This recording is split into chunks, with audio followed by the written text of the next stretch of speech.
में लेकर आए हैं बायोगैस प्लांट को। Yes sir. तो आज कुछ ज्यादा एक्सपेरिमेंट कुछ बड़ा होने वाला है, जैसा कि आप अपने सामने देख सकते हैं। ये चार्ट दिख रहा है और ये क्या है यार, ये थोड़ा सा मैं कर देता हूँ 1 मिनट पहले कुछ समझा रहा था ना मैं। अच्छा तो बेटा यहाँ पर जरा समझिएगा, यहाँ पर हम लोग क्या करने वाले हैं, बायोगैस प्लांट को हम लोग पूरी तरीके से क्या करने वाले हैं, बनाने वाले हैं। ठीक है, जरा समझना बेटा। इस बायोगैस प्लांट में 3 चीजें बहुत नेसेसरी होती है। 3 टैंक होते हैं। 3 क्या होते हैं बेटा, टैंक होते हैं। पहला टैंक कौन सा होता है, cow dung with water tank. दूसरा टैंक कौन सा होता है, डाइजेस्टर टैंक। और तीसरा टैंक कौन सा होता है बेटा, स्लज टैंक। कौन सा होता है, स्लज टैंक। तो बेटा यहाँ समझना ये है कि जो भी काउ डंग होता है, सबसे पहले लोग क्या करते हैं, जितना भी आपका काउ डंग है उसको कलेक्ट कर लेते हैं और उसी काउ डंग के साथ हम लोग उसी मात्रा में या थोड़ी सी ज्यादा मात्रा में क्या कर लेते हैं, वाटर को ले लेते हैं और इस टैंक में फिल कर लेते हैं। उसके बाद हम लोग क्या करते हैं, इसको प्रॉपरली पूरी तरीके से क्या करते हैं, मिक्स कर लेते हैं, ताकि दोनों प्रॉपरली तरीके से मिक्स हो जाएं। और मिक्स होने की वजह से जैसे जैसे ये मिक्स होते रहेंगे वैसे वैसे ये स्लरी में कन्वर्ट होती रहेंगे और किसमें फिल्ड हो जाएंगे, डाइजेस्टर टैंक में।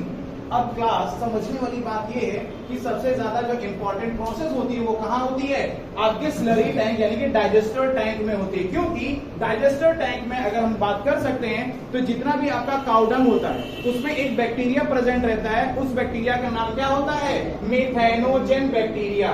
और उसका काम ये होता है कि जितना भी आपका गोबर है या कह सकते हो काउडंग है उसको ईट करना है और खाने के बाद वो एक प्रोडक्ट रिलीज करेगा और उस प्रोडक्ट का नाम क्या होता है बेटा, उस प्रोडक्ट का नाम होता है मीथेन गैस, जिसका फॉर्मूला क्या होता है, CH4। लेकिन मोस्ट इंपॉर्टेंटली बात ये है कि जो प्रोसेस होनी चाहिए वो कैसी होनी चाहिए, एनएरोबिक रेस्पिरेशन होनी चाहिए। कैसी होनी चाहिए, एनएरोबिक। और एनएरोबिक रेस्पिरेशन का मतलब ये होता है कि वहां पर कोई भी ऑक्सीजन नहीं होनी चाहिए। सबसे इंपॉर्टेंट ये, क्योंकि अगर ऑक्सीजन हो जाएगी तो यहाँ पर मीथेन बैक्टीरिया काम ना करके दूसरा बैक्टीरिया काम करेगा और इसको प्रॉपरली ईट भी कर लेगा और किसी भी तरीके का कोई मीथेन बनाएगा भी नहीं। इस वजह से हमें इंपॉर्टेंटली ये देखना है कि ये जो टैंक है, ये टैंक है, ये टैंक है, पूरा अर्थ के नीचे बनाए जाते हैं और पूरी तरीके से कवर्ड रहते हैं ताकि कहीं से भी कोई भी ऑक्सीजन इस टैंक के अंदर ना आ पाए। क्लियर हो गई बात? Yes sir. क्या है बेटा, सबसे इंपॉर्टेंट बात, जैसे ही ये स्लरी में कन्वर्ट हो जाते हैं, जितने भी मिथेनोजन बैक्टीरिया होते हैं वो इसके ऊपर अटैक करते हैं और लगातार उसको क्या करते हैं, ईट करना चालू करते हैं।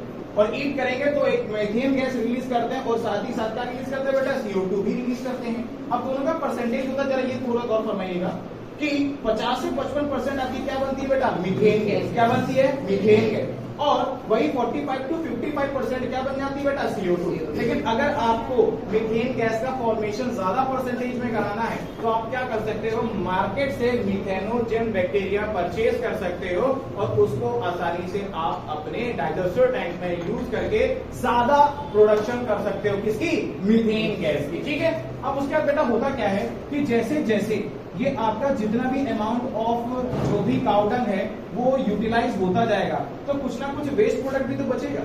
कहने का मतलब बेटा ये है कि जितना भी उसके अंदर मटेरियल होता है, ग्लूकोज टाइप का मटेरियल, वो सारा बैक्टीरिया की वजह से यूज कर लिया जाता है। अब उसके द्वारा क्या होता है कि वेस्ट जो रिमेनिंग पार्ट बचता है उसको इफ्लुएंट बोलते हैं। क्या बोलते हैं, इफ्लुएंट। अब बेटा जो इफ्लुएंट होता है ना वो आप देख सकते हो कि जैसे जैसे गैस बनेगी वैसे वैसे ये गैस होल्डर धीरे धीरे क्या करता है, अपलिफ्ट करता जाता है। और ये जब अपलिफ्ट करेगा तो यहाँ से आपकी क्या होती है, गैस बाहर आ जाती है और साथ ही साथ जो भी आपका रिमेनिंग पार्ट बचता है इफ्लुएंट, वो आपका इस स्लज टैंक में आ जाता है। किसमें टैंक में आ जाता है, स्लज टैंक। और सबसे इंपॉर्टेंट बात जानते हो बेटा क्या है, ये जो स्लज टैंक में जो भी आपका स्लज आ, हाँ तो यहाँ पर बेटा ये जो भी है स्लज टैंक में जो आप स्लज देख रहे हो, इसका सबसे इंपॉर्टेंट पर्पस होता है आपका बेटा एग्रीकल्चर एरिया में, क्योंकि ये बहुत अच्छा आपका ऑर्गेनिक फर्टिलाइजर की तरीके से यूज होता है। अगर आप जरा सोच के देखो, अगर आप क्या करते हो मार्केट से अगर आप फर्टिलाइजर लेकर आते हो तो वो इनऑर्गेनिक है, सबसे पहले तो आपकी हेल्थ के लिए हार्मफुल है और दूसरी बात क्या है, सॉइल के लिए हार्मफुल है।